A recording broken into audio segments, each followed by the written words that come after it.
Hello everyone, welcome back to this channel. I hope you guys are doing well. आज के इस class में मैं आप लोग के साथ डिस्कस करूंगी परफेक्ट कंपटीशन। यहाँ पे आप लोग देख सकते हैं, मैं उम्मीद करती हूँ कि आप लोग को क्लियर दिख रहे होंगे। मैं परफेक्ट कंपटीशन एक्सप्लेन करने के लिए मैंने इंग्लिश में ही नोट्स लिखती हूँ, बट जो बच्चे इसको हिंदी में समझना चाहते हैं आप लोग हिंदी में भी इसको समझ सकते हैं। मैं उम्मीद करती हूँ कि आप लोग को कोई प्रॉब्लम नहीं होगी समझने में। ठीक है, तो मैं अपने टॉपिक को कंटिन्यू रखती हूँ, जो टॉपिक है परफेक्ट कंपटीशन। मैं हिंदी में समझने वाले बच्चों को बता देना चाहती हूँ कि परफेक्ट कंपटीशन का मतलब होता है पूर्ण प्रतियोगिता। परफेक्ट कंपटीशन को हिंदी में पूर्ण प्रतियोगिता बोलते हैं। ठीक है, तो यहाँ पे मैं कंटिन्यू रखती हूँ टॉपिक को। It is the market structure where large number of buyers and sellers interact with each other to exchange their goods and services at uniform price. I repeat again, it is the market structure where large number of buyers and sellers interact with each other to exchange their goods and services at uniform price। मतलब ये एक ऐसा market structure है जिसमें बहुत सारे firms, बहुत सारे प्रोड्यूसर एंड बहुत सारे बायर्स एंड बहुत सारे सेलर्स इंटरेक्ट करते हैं एक दूसरे से अपने गुड्स एंड सर्विस सेल और प्रोड्यूस करने के लिए। आई रिपीट अगेन, ये एक ऐसा मार्केट स्ट्रक्चर है जिसमें बहुत सारे फर्म्स, बहुत सारे प्रोड्यूसर, बहुत सारे बायर्स एंड बहुत सारे सेलर्स इंटरेक्ट करते हैं एक दूसरे से अपने गुड्स एंड सर्विस सेल और परचेज करने के लिए एट यूनिफॉर्म प्राइस। यहाँ पे देखिए एट यूनिफॉर्म प्राइस है ना, तो एट यूनिफॉर्म प्राइस का मतलब होता है ना एट फिक्स्ड प्राइस। ठीक है, and the good produced by this market is called the homogeneous in nature. मतलब यानी जो भी प्रोडक्ट इसमें यूज़ होता है ना वो होमोजेनस नेचर होता है। ठीक है, यहाँ पे कुछ परफेक्ट कंपटीशन के कुछ बेसिक कॉन्सेप्ट है जो मैं आप लोग को बताना चाहती हूँ। यहाँ पे आप लोग देख सकते हैं कि ये TR जो है ना, ये टोटल रिवेन्यू है। ठीक है, टोटल रिवेन्यू को हम TR लिखते हैं, तो ये टोटल रिवेन्यू। तो परफेक्ट कंपटीशन में टोटल रिवेन्यू जो होता है ना वो प्राइस इंटू क्वान्टिटी होता है। तो ये वही मैं यहाँ पे लिखी हूँ कि TR is equal to price into quantity. यहाँ पे प्राइस फिक्स है। ठीक है, तो ये आप लोग याद रखिएगा कि परफेक्ट कंपटीशन में टोटल रिवेन्यू जो होता है वो प्राइस इंटू क्वांटिटी होता है। ठीक है, टोटल रिवेन्यू किसी भी मार्केट में प्राइस इंटू क्वांटिटी होता है और परफेक्ट कंपटीशन में प्राइस जो है वो फिक्स्ड होता है, जो मैं यहाँ पे आप लोग को बताई हूँ। ठीक है, प्राइस फिक्स्ड होता है। तो यहाँ पे आप लोग देख सकते हैं कि ये मैं आप लोग को बता दी कि टोटल रिवेन्यू किसी भी मार्केट में प्राइस इंटू क्वांटिटी होता है और परफेक्ट कंपटीशन में प्राइस जो है वो फिक्स्ड होता है। तो यहाँ पे देखिए आप लोग कि यहाँ पे average revenue is equal to P ward into quantity over quantity. तो ये क्वान्टिटी और क्वान्टिटी जो है कैंसिल आउट होता है, तो यहाँ पे हमारा सिर्फ पी वार्ड बच जाता है। ठीक है, तो यानी एवरेज रिवेन्यू प्राइस के बराबर होता है। ठीक है, ये जो एवरेज रिवेन्यू है ये प्राइस के बराबर है। यहाँ पे लोग देख सकते हैं कि A R is equal to P ward बच गया, तो एवरेज रिवेन्यू जो है पी यहाँ पे प्राइस के बराबर होता है। ठीक है, और इसमें प्राइस फिक्स्ड है, जो यहाँ पे आप लोग देख सकते हैं मैं दिखाई हूँ पी वार्ड, तो प्राइस फिक्स्ड है यहाँ पे। ठीक है, अब मैं आप लोगों को यहाँ पर एक चीज़ बताऊंगी कि ये M R is equal to जो है ये मार्जिनल रिवेन्यू है। एम आर का मतलब होता है मार्जिनल रिवेन्यू। तो ये M R is equal to जो है यहाँ पे देखिए differentiation of the total revenue with respect to quantity. ठीक है, तो यहाँ पर जो है ना प्राइस फिक्स्ड है। ठीक है, प्राइस फिक्स है, यहाँ पे प्राइस जो है वो कांस्टेंट है, तो पी का कोई डिफ्रेंशिएशन नहीं होता है। तो यहाँ पर आप क्यू के टर्म्स में डिफ्रेंशिएशन करेंगे। ठीक है, तो यहाँ पे जब क्यू के टर्म्स में डिफ्रेंशिएशन करेंगे तो यहाँ पे देखिए आ जाएगा ये प्राइस जो क्यू के टर्म्स में डिफ्रेंशिएशन करते हैं ना, तो price into quantity with respect to quantity है, तो यहाँ पे सिर्फ पी बार बच जाएगा। ठीक है, यहाँ पे सिर्फ प्राइस जो है जो कांस्टेंट है वो यहाँ पे बच जाएगा। यानी ये सब मिलाकर तो यहाँ पर सिर्फ जो मैं बताई हूँ कि यहाँ पे सिर्फ पी बार बचेगा, तो यानी ये सब मिलाकर अगर आप कहें तो मैं यहाँ पे वही लिखी हूँ कि A R is equal to M R is equal to P bar. मतलब ये सब एक बराबर होता है, ए आर के बराबर एम आर होता है, एम आर के बराबर पी बार होता है। ठीक है, इसको ना हम इक्वेशन 1 मान लेते हैं। तो यहाँ पे आप लोग देख सकते हैं कि तो इक्वेशन 1 बताता है, इससे आपको क्या समझ में आता है, A R is equal to M R is equal to P बार।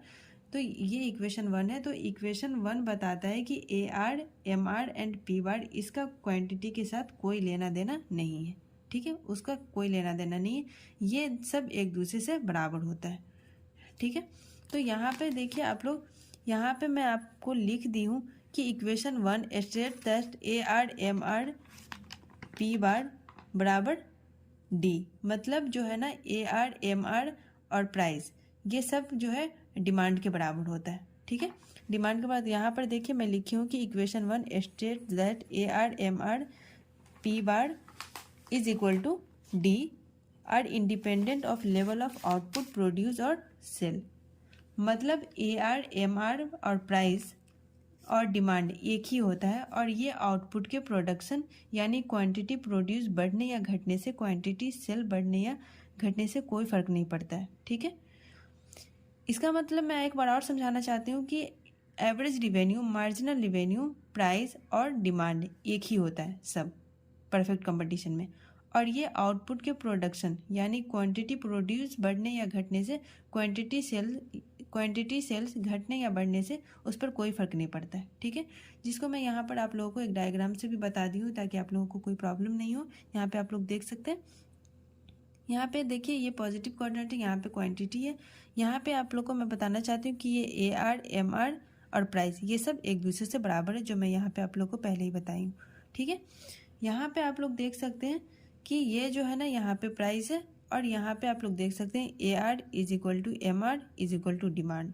ठीक है, AR MR ये डिमांड के बराबर ही होता है। यहाँ पे देखिए, ये यहाँ पे देखिए ये प्राइस है।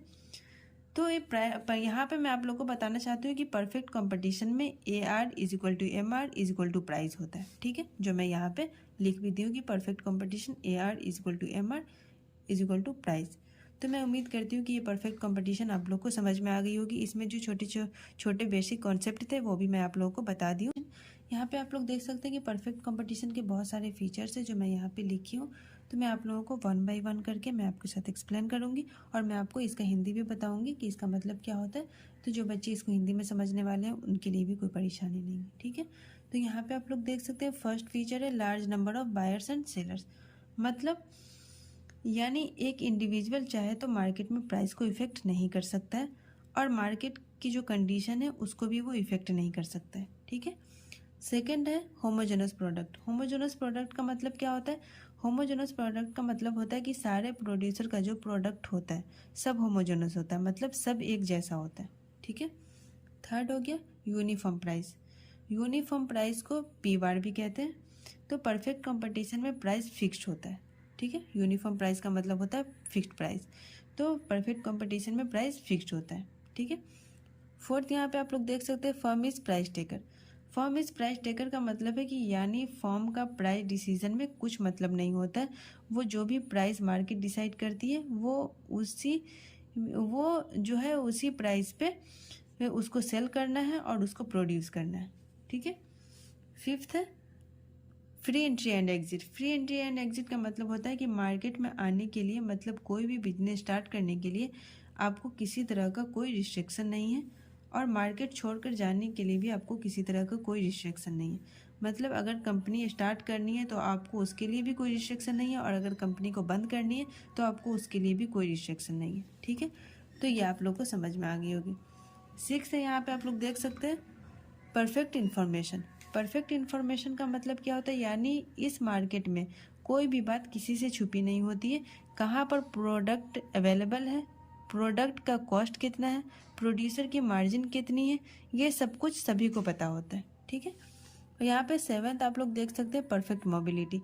परफेक्ट मोबिलिटी का मतलब क्या होता है? यानी एक प्रोड्यूसर चाहे तो एक जगह से दूसरी जगह जा सकता है, एक कंज्यूमर चाहे तो एक प्रोडक्ट से दूसरे प्रोडक्ट पर शिफ्ट कर सकता है। ठीक है, अगर किसी और प्रोडक्ट को बेच रहा है, अगर उसका वो मन नहीं है उसको बेचने का, तो वो अपने प्रोडक्ट को चेंज भी कर सकता है। ठीक है, तो वही मैं बताई हूँ कि एक प्रोड्यूसर चाहे तो एक जगह से दूसरी जगह जा सकता का मतलब होता है एक कंज्यूमर चाहे तो एक प्रोडक्ट से दूसरे प्रोडक्ट पर शिफ्ट कर सकता है। ठीक है, यहाँ पर जो है यहाँ पे इसके जो 8 फीचर्स है वो है नो ट्रांसपोर्टेशन कॉस्ट।